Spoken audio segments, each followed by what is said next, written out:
Hi there friends, it's Daniel here.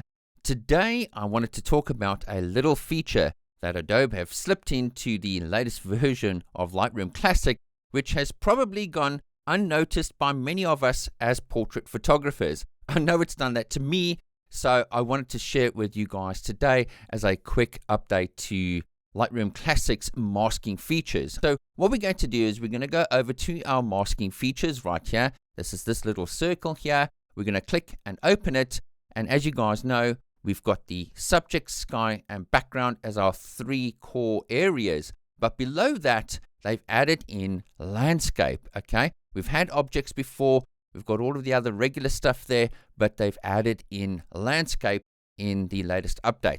I'm going to click landscape here, and you'll see instantly that our background in this case has been separated into these different features which would typically feature in a landscape. Check this out, okay? So if I hover my mouse over architecture, you'll notice that there's an automatic mask created for the architecture in our image. That is absolutely wonderful, all right? Below that, we've got vegetation, okay? The vegetation has been automatically selected in our image. It's not perfect. You can see here, obviously, the containers that these grapevines are planted in has also been selected, but we can obviously minus that out. If we create a mask, we can remove parts of the mask. Below that, we've got artificial ground now. So let's say, for example, our portrait was shot on an open road. You'd have the option to select the road. Okay, so that's artificial ground.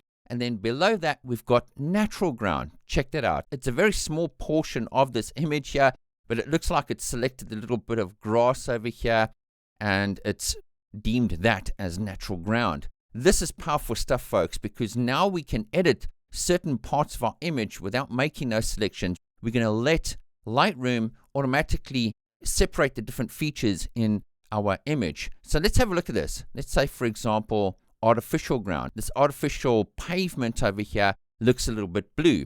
What can we do about it? Let's select artificial ground and create a mask. From this mask, for example, I can warm up the temperature of my pathway here, or this cobblestone road. But look at that. We've warmed that area up alone. We've got all of these different features over here. You know, we can desaturate the road as well, make it more gray.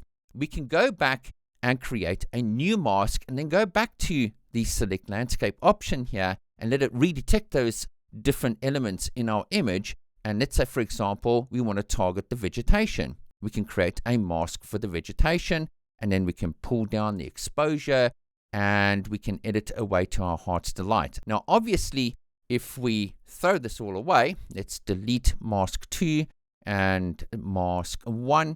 If we had to start it all over again, if we went to landscape, we could obviously check off all of these different components to our image and then create a mask, and then it will separate each section into the different masks. So that might be a good way to use this tool. So there you have it, folks. It's just a little quick update today that I've noticed inside of Lightroom Classic when I updated it, when I came back from my holiday, and I just thought I'd share that information with you guys today in case it slipped under your radar as well, like it done with mine.